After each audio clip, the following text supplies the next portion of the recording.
Hello again, everybody. It's Dan Clouser, and welcome back to the Journey of My Mother's Son podcast. Today I'm joined with a fellow podcast host, Ron Rapaport. Ron, thanks for joining me today. Well, it's a pleasure to be here, Dan, and thank you for being on my podcast. You were an excellent guest. Absolutely, Hope I can return the favor.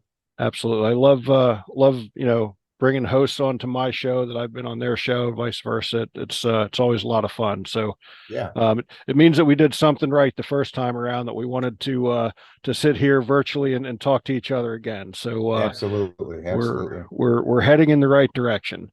But before we get started with the conversation, Ron, just introduce yourself to the audience. Who is Ron today? Okay, so my name is Ron Rapaport. I am a two-time male breast cancer survivor. I am a lymphedema survivor and thriver, and I am a lead advocate in the state of Florida for male breast cancer happens.org.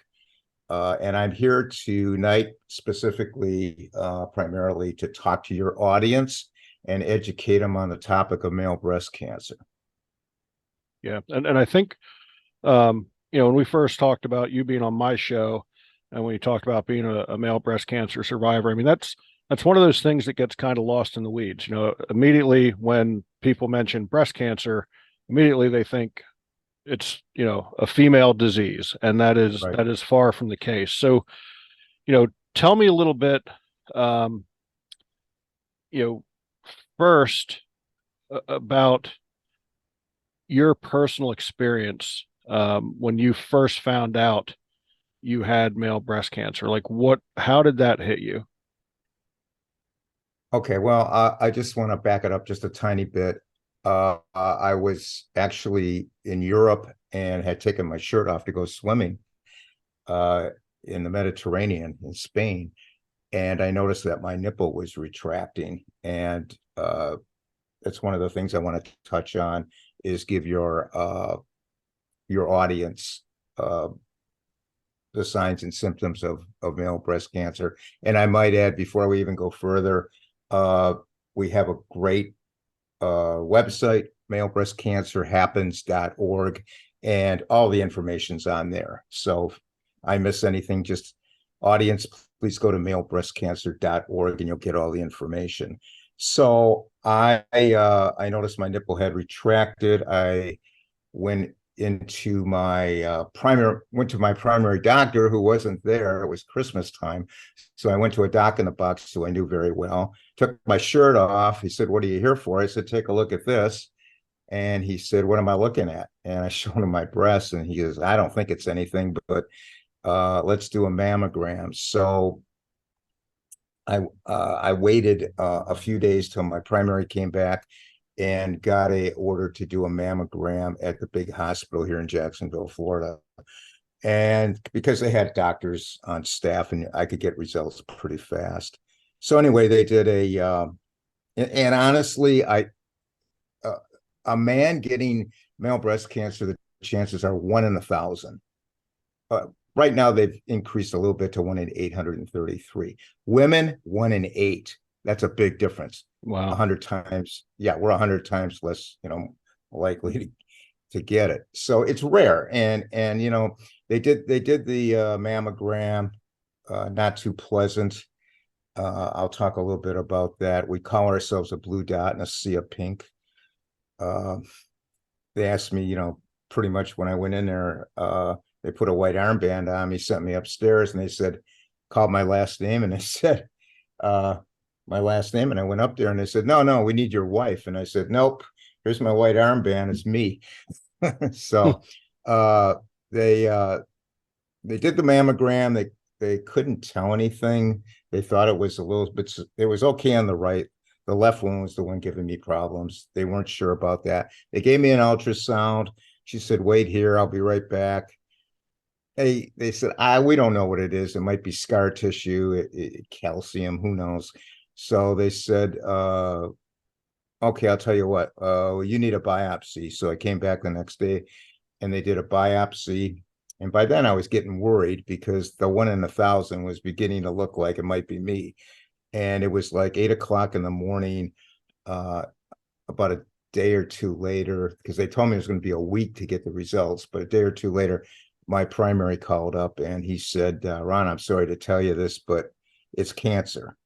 And how did it hit me? It hit me like a sledgehammer. Felt very shocked. Right. Male breast cancer was not on my radar.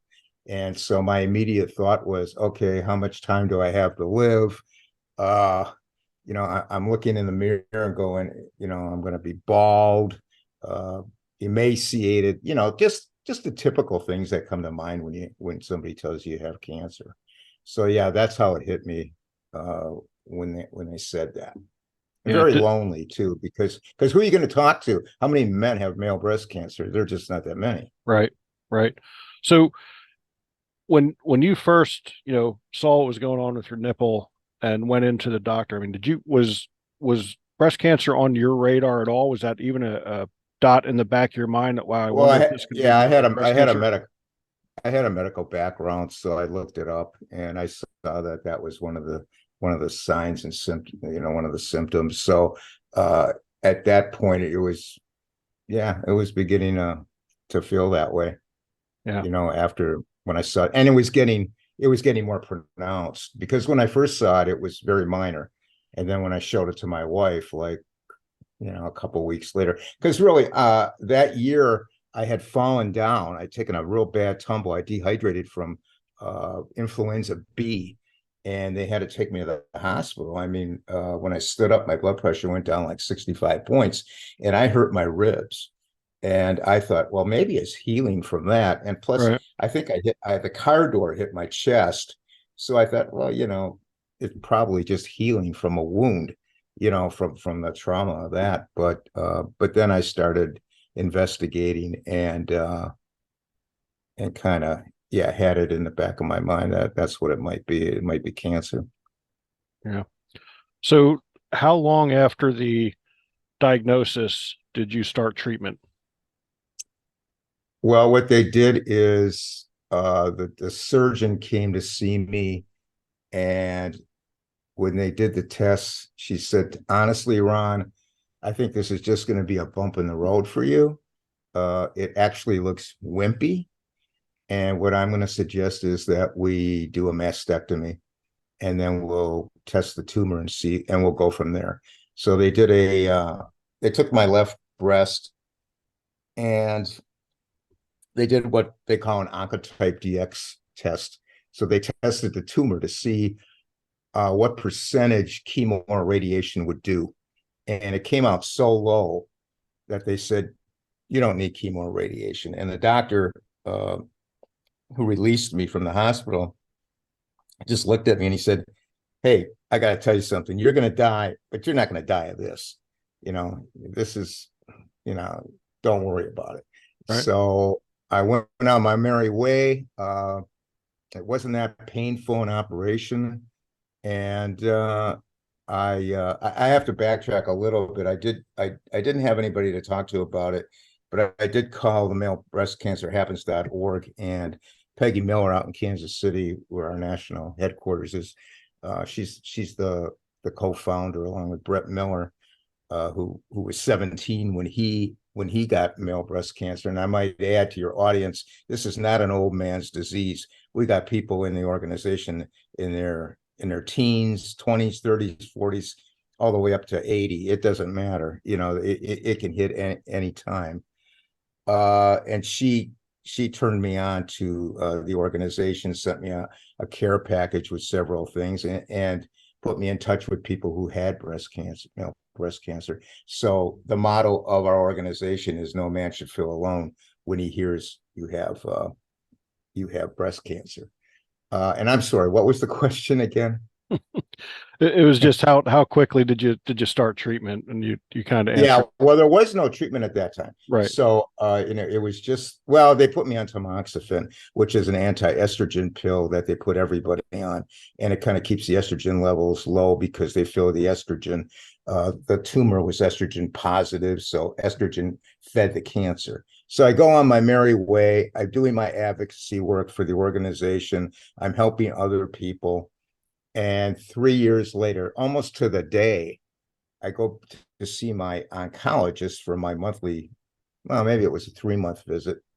And she starts feeling around under my arm, and which I normally do, I feel around, but this was in the back of my arm. And she says, back of my armpit, she says, I feel something funny. I don't like the way it feels. It's probably nothing. She didn't want to worry me. So she said, I think you need to go for a biopsy. So here we go, 3 years later. And, they had told me, oh, don't worry about it. Well, famous last words. So I go in, they do the same thing, the mammogram, the ultrasound, and then they do the biopsy. That came back positive in the lymph nodes. Now that's not good, because if it's in the lymph nodes, it can spread. Right. So I had to have what's called that was the first one was in 2019, the second one was in 2022. I had to have an axillary dissection. They had to go into my armpit and take out lymph nodes. They took out 9 lymph nodes, and 2 of them were positive. And from that situation, which is common when they take lymph nodes, I developed lymphedema, where fluid backs up into your arm, and it could be into your leg if it's abdominal surgery when they take lymph nodes. And they told me that that was going to be a possibility, and it happened, and I'm still actually going through treatment for that. As you can see, I'm wearing a sleeve, so I'm still doing that. Right. So they gave me, and this time there was no, no radiation or chemo. They said you failed, on the tamoxifen. So they gave me 35 treatments of radiation, 4 rounds of chemo, lost all my hair, of course, and all that, and put me on. They did away with. They put me on a prostate medicine that knocks out all my testosterone, and a different anti-estrogen pill, and they gave me another pill which is kind of like chemo. It's an oral pill. It's not really chemo, but it knocks out any circulating micro cancer cells. Right. So I'm on all that, and so far it's been 22, about a year. So I have to be on some of that stuff for another year, and some of it forever. And so far, so good. Yeah. So that's where we are with that right now. Yeah. That's good to hear. So just to kind of back up a little bit, when you found the support group, how important was that? Because like I said, that 1 in 1,000, it's such a smaller percentage than what a female goes through. So to be able to actually have a conversation with someone else who had gone through what you went through, what did that do for your attitude, your psyche, and all that sort of stuff? Well, it wasn't really a support group at that time. Uh, what it was an organization, and in a couple of months after it was my operation in 2019, I went to Orlando, and they had that was before COVID. They had a conference, so I met a lot of the guys there, and Peggy did put me in touch with some people to talk to about it, and it's a major boost, because there's nothing worse than being alone out there and having nobody to talk to about it. Right. First of all, a lot of the men, and I learned a lot of the men, there's a stigma, it's breast cancer. Guys don't get breast cancer, Right. that type of thing. I mean, I'm wearing a shirt right now. You can see what it says. Men have breasts too, and on the back, it mentions the organization. And sometimes when I wear my shirt, I'll be in line at a restaurant or something, and people come up to me and they go, "Is that a joke? Are you joking?" Right. And men don't get breast cancer. I mean, there's even some doctors out there who are ignorant on the subject. So we're trying to get the word out. But it was great to meet these guys, to be in that organization, be in the organization, and have people you can call on. And you said support group. I had talked to Peggy about it, and I started a support group. We didn't have one to begin with, so now we meet monthly, and I host that, and we meet virtually. So we have men from all over the country, and it's great because they really need to talk to somebody, get things off their chest, and somebody that you can relate to, because Right. only you can relate to somebody who has it. I mean, Right. I can talk to you and tell you my problems, and you're going to be sympathetic, I'm sure, and listen, but you're not going to understand how I feel. You Right. know, it's not the same as somebody who actually has the same disease. Yeah. So yeah, it was good for sure. And is that why you wanted to become such an advocate of it, was to just, knowing what it was like to kind of feel alone when you first got the diagnosis to then. No, that's I know. I'll tell you why I became an advocate. Whoops, I'm sorry. I became an advocate because when I had my first surgery, I was having some dental work done, and I had to have they had done uh the procedure to put a crown in, replace a tooth with a crown, or put a crown on a tooth. And my surgery was on February 8th, and they didn't want me to do dental work after my surgery. So I called the dentist up and I said, "Hey, I'm having cancer surgery February 8th. Do you think you can maybe put a rush on that crown? Because all it needs to do is be glued in. And I'd really appreciate it if I could have it before the 8th of February." And they said, "We'll do our best." So they called me up on the 8th of February, or the 7th, and they said, "Okay, we understand you're having surgery tomorrow. We have your crown, and come on in." So I came in, sat down in the chair, and the dental technician, sat me down. She said, "Ron, I hear you're having cancer surgery tomorrow." I said, "Yeah, I am. That's why I needed the crown put in." And she said to me, what kind of cancer do you have?" And I said, "Breast cancer." And Dan, she started laughing, and she thought it was a joke. Wow. And yeah, and you know, I she said, "Of course you're joking. Well, really, what kind of cancer?"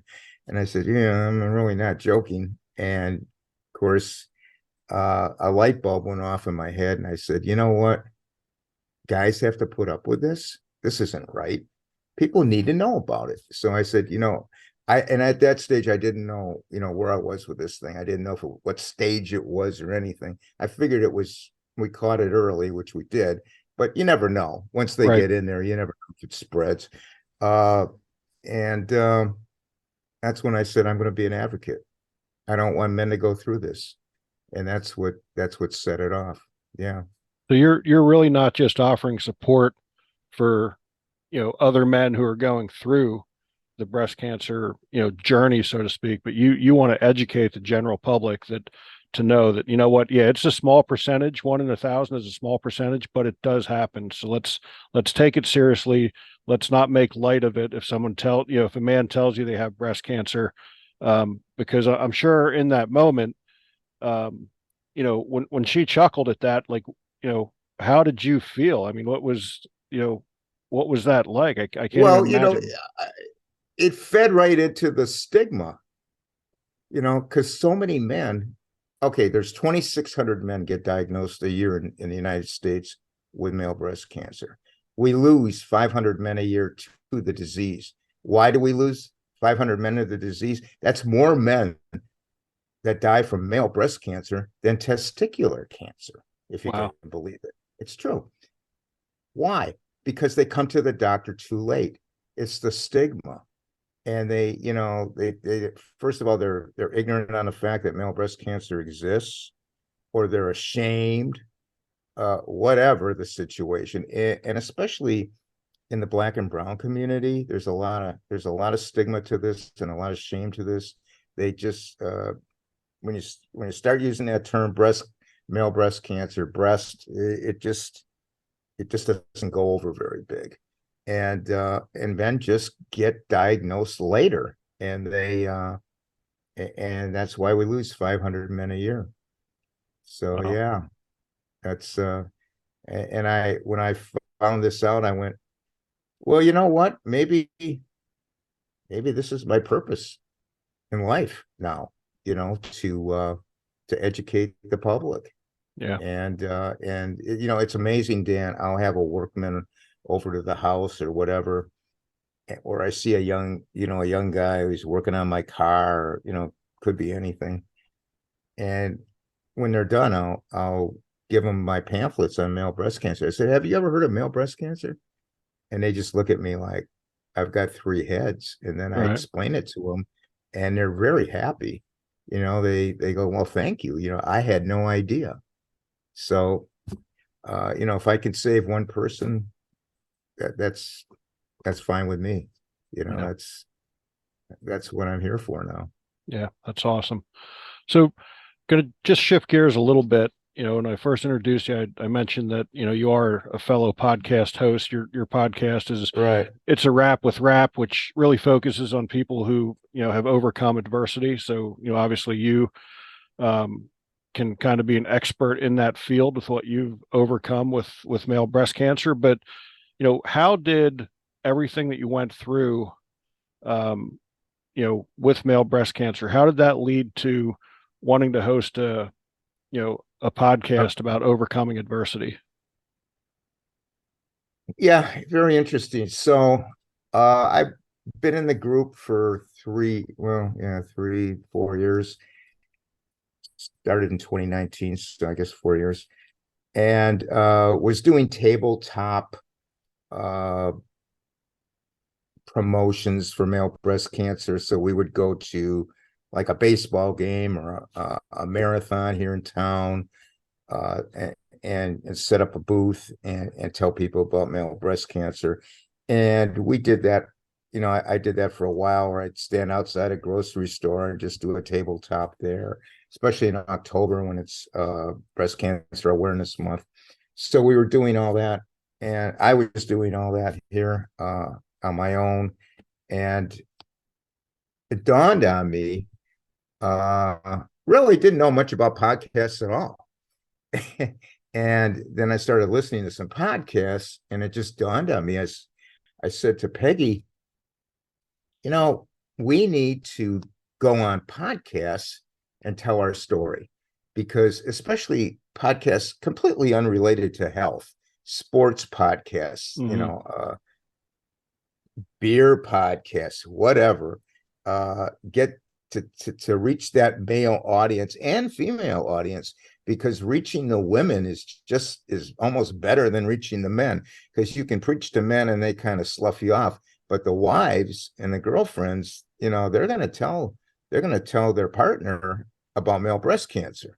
Yeah. And so we started going on podcasts. She said, "That's a great idea." So we've been on podcasts in New Zealand, Australia, the United Kingdom, all over the place. And I'd say we've been on many podcasts. And I got together a little, like I said, Brett Miller, our founder, he was 17 when he was diagnosed. He was misdiagnosed, Dan, for 7 years. Wow. Yeah, they told him it was puberty. First it was puberty, then it was a calcium deposit. Finally, his nipples started leaking, and he thought it was calcium leaking out of there. And he went to see the doctor, and after 7 years, they diagnosed him with male breast cancer. Wow. Fortunately, it never spread. Fortunately, so he's doing very well right now. He's in his 30s.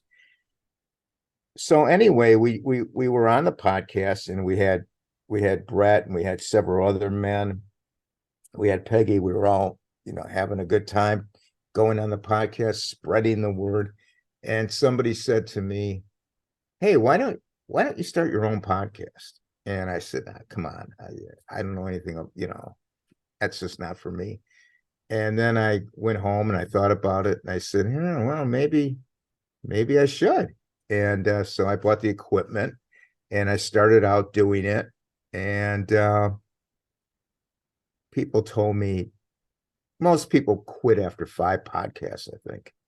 They'll do five, and then they'll just, forget about it. Well, I started doing it and I liked it. And of course, I was getting the word out, but I didn't want the podcast to be completely about cancer. Right. So I kind of went off, and said, well, we can do cancer survivor stories. That's fine, but nobody's going to want to tune in every week or every 2 weeks and get the same thing over and over.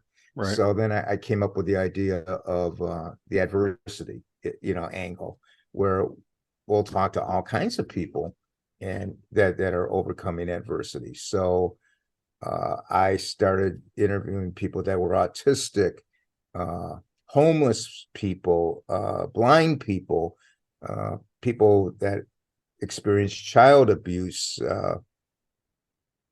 people that had dystonia, multiple sclerosis, people that were overcoming grief, and all kinds of things. Then I even had doctors with talking about functional medicine. I covered the topic of bullying in schools, all kinds of things, teen pregnancy, rare diseases like bladder extrophy, which probably nobody's heard too much about.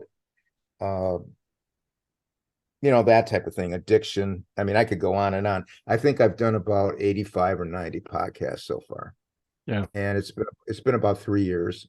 The podcast has grown, and it's like yours. I'm sure it's being heard worldwide.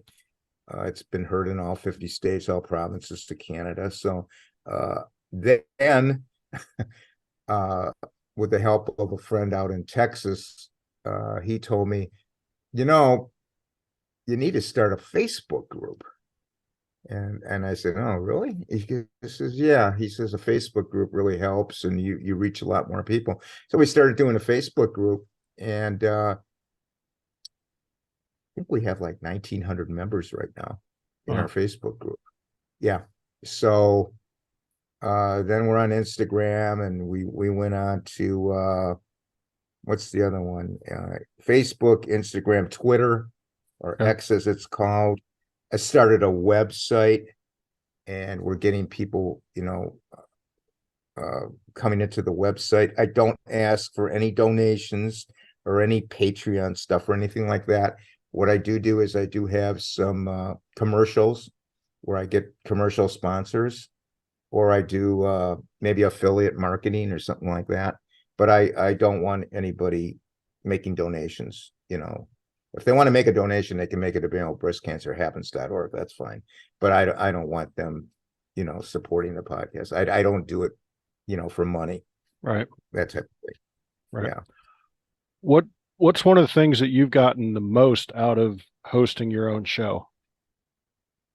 The thing I got the most out of is meeting these people and having them tell their story. A lot of them feel voiceless, Yeah. and I'm giving them a platform.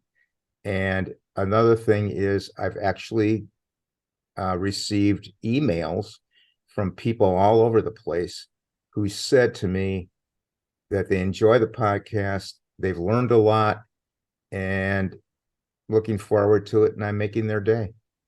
Yeah. So yeah, it's been very fulfilling. And anytime I can, I try to interject the male breast cancer thing, but I can't on many of them. But whenever I can, I'll interject that, just so it's out there, and people I figure people hear it and they'll pass it on to other people. Right. Yeah. Yeah. And it's definitely fulfilling when you get, positive feedback from listeners as to what those stories are doing. And, I feel the same way with my show. I mean, I've got such a, diverse kind of, guest list. I love hearing that feedback from from the listeners, Yeah. that they're being inspired by these stories and be able to give people a platform that generally might not be able to have it is a pretty good work to be doing out there in the world for sure. Exactly. So Ron, we covered a lot of different things. Is there anything that we missed that you think would be, important for the listeners before we start to wrap things up? Yeah. just a few things. I wanted the people out there once again to go to malebreastcancerhappens.org and learn the signs and symptoms, which I want to go through. It could be a painless lump or thickening of your breast tissue, could be a lump under the nipple, could be changes to the skin covering the breast, such as dimpling that I had, or redness or scaling. And it could be pain under the armpits or just sore breasts. And once again, some of the risk factors are aging, family history. If somebody in your family has type of breast cancer, be sure you're checking your breasts. Genetics plays a part.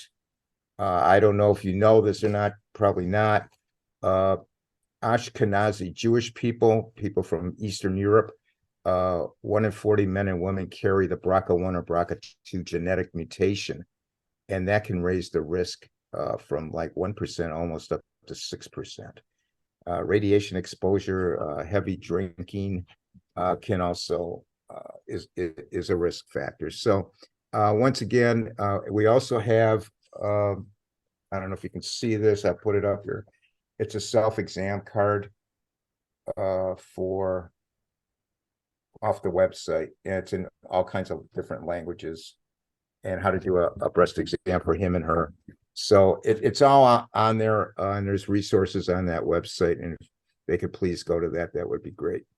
Yeah, and we'll make sure we get all that in the show notes as well. And you've said it a couple different times, but just kind of one more time, where can they, what's the website again? And if they'd want to reach out to you personally, is that something they can do? I mean, how would they get a hold of you if they want to, Yeah, have a conversation? Absolutely. Okay, so the main website for male breast cancer is happens.org. They want to reach out to me. I have a website. It's a wrap with rap.com. And if they want to contact me, it's a wrap with rap@gmail.com. So they can get me there. Awesome. And that's the best website. Awesome. So, Ron, as you know, the subtitle of the podcast is Many Little People in Many Little Places, which comes from the opening lyrics of a Michael Franti song, Gloria, which go, when many little people in many little places do many little things and the whole world changes. So what's one of the little things that Ron does on a daily basis to make the world a little bit better place?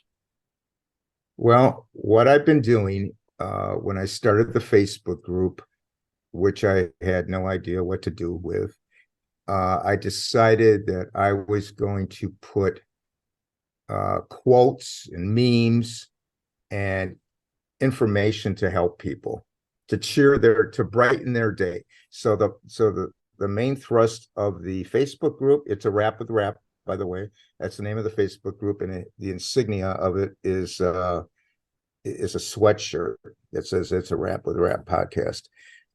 So what I do is every day I put out these memes, quotes, images, or videos of a uplifting, positive message, and I've been doing that every day. And just like I said before with the male breast cancer thing, I have people who have gotten back to me and said, "Hey, I love it.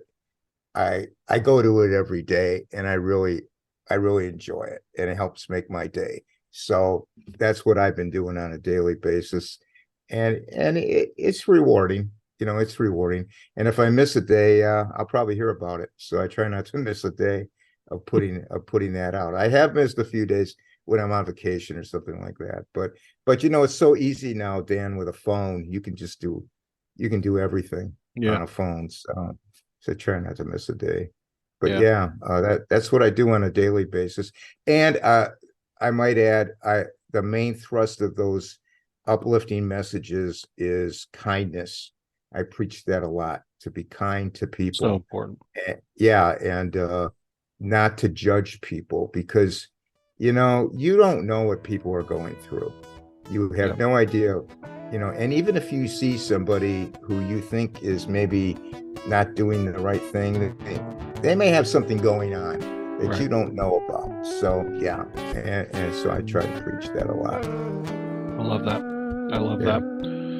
Ron, I really appreciate the conversation. And for folks out there listening, be sure to check out my other podcasts and blogs at journeymymotherson.com. While you're there, pick up a copy of one of my books. And again, Ron, I really appreciate you taking the time to educate us a little bit more about male breast cancer, and wish you the best throughout your continued healing journey. Thank you so much, Dan. You bet. Appreciate it.